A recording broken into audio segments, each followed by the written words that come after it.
भारतीय संस्कृति पुनर्जन्म एवं कर्म सिद्धांत पर आधारित है। संसार में सर्वत्र सुख, दुख, हानि, लाभ, जीवन मरण, दरिद्रता, संपन्नता आदि भिन्नता स्पष्ट रूप से दिखाई देती है। पर यह भिन्नता क्यों है? इस पर विचार करना आवश्यक है। इतना ही नहीं, पशु पक्षी कीट पतंग आदि 84 लाख योनियों में भटकता हुआ जीव भक्त कृपा से मानव शरीर प्राप्त करता है। इस योनि में उसे कर्म करने की सामर्थ्य, विवेक और बुद्धि भी भगवान प्रदान करते हैं। परंतु इस विवेक, बुद्धि और सामर्थ्य का वह कितना सदुपयोग करता है, यह तो मानव पर ही निर्भर करता है। मनुष्य जीवन पाकर भी मनमानी इच्छा पूर्वक भोगविलास में ही जीवन प्राप्त करता है और धर्मशास्त्र रूपी भगवान की आज्ञा अनुसार जीवन नहीं चला पाया तो पुनः कुकुर, शुकुर, कीट पतंग, पशु पक्षी की योनि से दुख रूपी योनियों में जीवन व्यतीत करता है। रामचरितमानस तथा श्रीमद् भगवत हमें प्रत्यक्ष रूप से बताती हैं कि मनुष्य की कर्म योनि ही अन्य जीवों की भोग योनि है। मनुष्य ही भगवान के विराट रूप के दर्शन कर सकता है। आज हम आपको बताएंगे कि मनुष्य के जीवन का सत्य व मोक्ष मार्ग क्या है।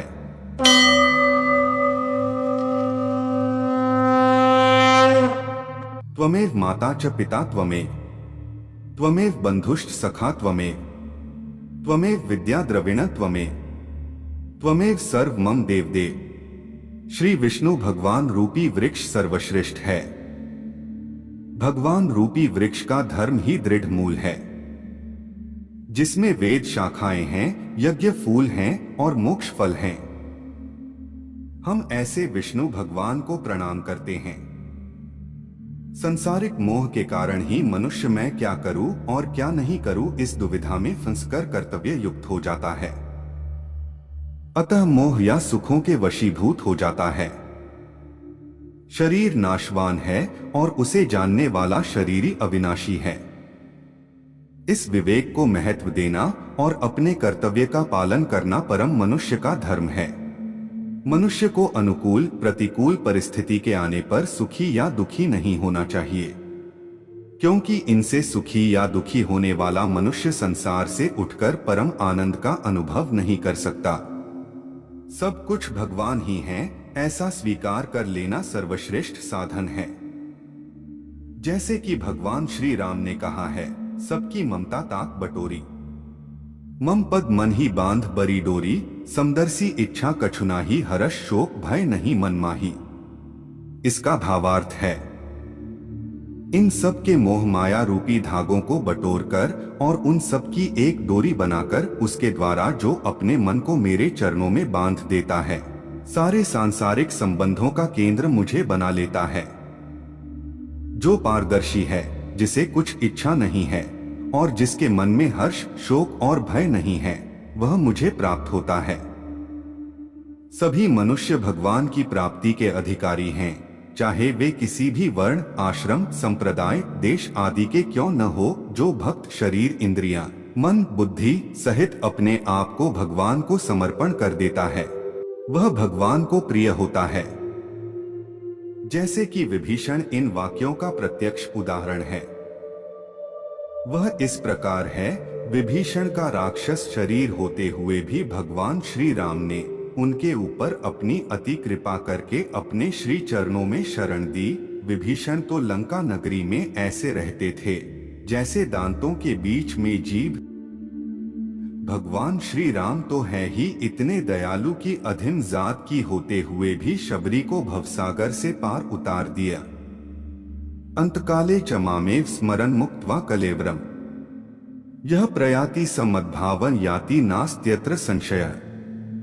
इसमें भगवान श्री हरि कहते हैं कि जो पुरुष अंत समय में भी मुझको ही स्मरण करता हुआ शरीर को त्याग कर जाता है, वह मेरे साक्षात स्वरूप को प्राप्त होता है, इसमें कुछ भी संशय नहीं है। यन्य वापि स्मरन् भावं त्यजत्यन्ते कलेवरम, तन तमे वैति कौन्तेय सदा तद्भाव भावित। इसका भावार्थ है, मनुष्य अंत समय में जिस भी भाव को स्मरण करता हुआ शरीर त्याग करता है वह उसको ही प्राप्त होता है, क्योंकि वह सदा उसी भाव से भावित रहता है। इसलिए हमें हर पल भगवान का ही स्मरण करना चाहिए, तभी हम भगवान द्वारा अर्पण किए हुए मन बुद्धि से युक्त होकर श्री हरि को प्राप्त होंगे। संध्या वंदन, योग, ध्यान, तंत्र, ज्ञान, कर्म के अलावा भक्ति भी मुक्ति का एक मार्ग है। भक्ति भी कई प्रकार ही होती है। इसमें श्रवण, भजन, कीर्तन, नाम जप, स्मरण, मंत्र जप, पाद सेवन, अर्चन, वंदन, दास्य, सख्य, पूजा, आरती, प्रार्थना, सत्संग आदि शामिल हैं। इसे नवधा भक्ति कहते हैं। लेकिन हम आपको बताएंगे गीता में उल्लेखित 4 तरह के भक्तों के बारे में। गीता में भगवान श्री कृष्ण कहते हैं, चतुर्विधा भजन्ते मां जनाः सुकृतिनोर्जुन, आर्तो जिज्ञासुरर्थार्थी ज्ञानी च भरतर्षभ। इसका भावार्थ है, अर्थ जिज्ञासु अर्थात थी और ज्ञानी, यह 4 प्रकार के भक्त मेरा भजन किया करते हैं। इनमें से सबसे निम्न श्रेणी का भक्त अर्थार्थी है, उससे श्रेष्ठ आर्त, आर्त से श्रेष्ठ जिज्ञासु और जिज्ञासु से भी श्रेष्ठ ज्ञानी है। आर्त भक्त वह है जो शारीरिक कष्ट आ जाने पर या धन वैभव नष्ट होने पर अपना दुख दूर करने के लिए भगवान को पुकारता है। जिज्ञासु भक्त अपने शरीर के पोषण के लिए नहीं वरन संसार को अनित्य जानकर भगवान का तत्व जानने और उन्हें पाने के लिए भजन करता है। अर्थार्थी भक्त वह है जो भोग, ऐश्वर्य और सुख प्राप्त करने के लिए भगवान का भजन करता है। उसके लिए भोग, पदार्थ व धन मुख्य होता है। आर्त, आर्थिक और जिज्ञासु तो सकारात्मक हैं, परंतु ज्ञानी भक्त सदैव निष्काम होता है। ज्ञानी भक्त भगवान को छोड़कर और कुछ नहीं चाहता, इसलिए भगवान ने ज्ञानी को अपनी आत्मा कहा है। ज्ञानी भक्त के योगक्षेम का वहन भगवान स्वयं करते हैं। इनमें से जो परम ज्ञानी है और शुद्ध भक्ति में लगा रहता है वह सर्वश्रेष्ठ है, क्योंकि मैं उसे अत्यंत प्रिय हूं और वह मुझे प्रिय है। इन 4 वर्गों में से जो भक्त ज्ञानी है और साथ ही भक्ति में लगा रहता है वह सर्वश्रेष्ठ है। सब ग्रंथों का सार वेद है, वेदों का सार उपनिषद है, उपनिषदों का सार गीता है और गीता का सार भगवान की शरणागति है। जो अनन्या भाव से भगवान की शरण में जाता है उसे भगवान संपूर्ण पापों से मुक्त कर देते हैं। आज की यह जानकारी यही समाप्त होती है। हम आशा करते हैं कि हमारी आज की प्रस्तुति आपको पसंद आई होगी।